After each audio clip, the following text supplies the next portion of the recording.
বিসমিল্লাহির রহমানির রহিম। আসসালামু আলাইকুম। সুবর্ণাস কিচেন উইথ ব্লগে আপনাদেরকে স্বাগতম। আজকে আমি চলে আসলাম খেসারি ডালের মুসমুসে বড়ার রেসিপি নিয়ে। আশা করছি ভালো লাগবে।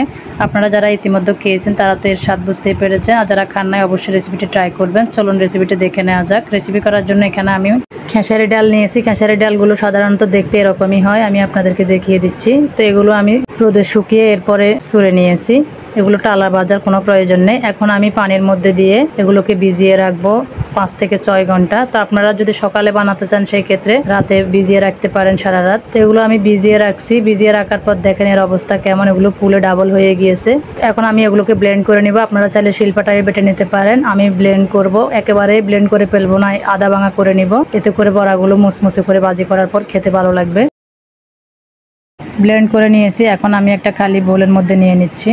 আমি কিছুটা পানি দিয়ে এরপরে ব্লেন্ড করেছি। অতিরিক্ত পানি দেওয়া যাবে না, পানি যতটুকু লাগবে এতটুকু দিতে হবে। বেশি পানি দিলে পাতলা হয়ে যাবে। তো আমি এখানে রসুন বাটা দিয়ে দিয়েছি 1 চা চামচ পরিমাণ। স্বাদ মতো কাঁচামরিচ কুচি দিচ্ছি, জালটা যে যার স্বাদ মতো দিবেন। আমি পেঁয়াজ কুচি দিয়ে দিচ্ছি এখানে 1/3 কাপ পরিমাণ।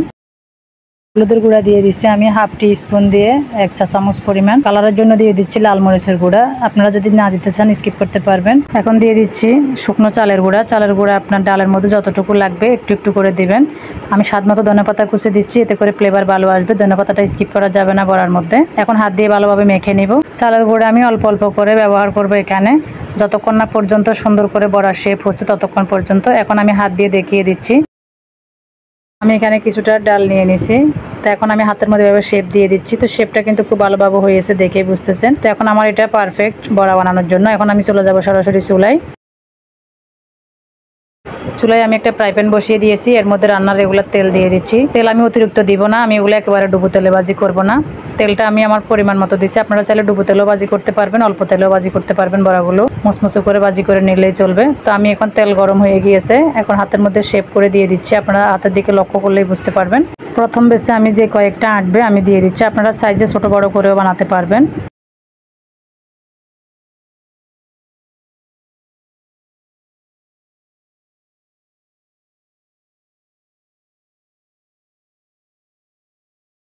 প্রথম বেসে আমি 8টা দিয়ে দিছি। চুলার আঁচটা কিন্তু প্রথমে তেল ভালো করে গরম করে নেওয়ার পর এখন মিডিয়াম লোয়ের মাঝামাঝি করে দিয়েছি।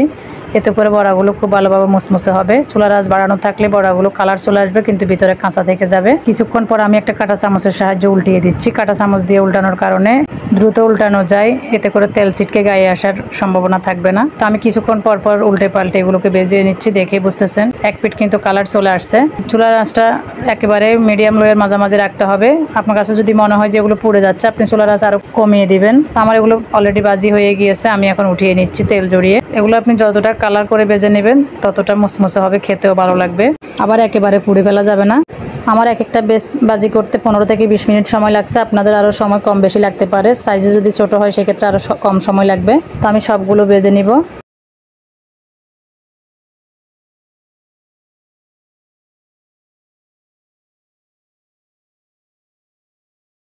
সবগুলো ভেজে নেওয়া হয়ে গিয়েছে।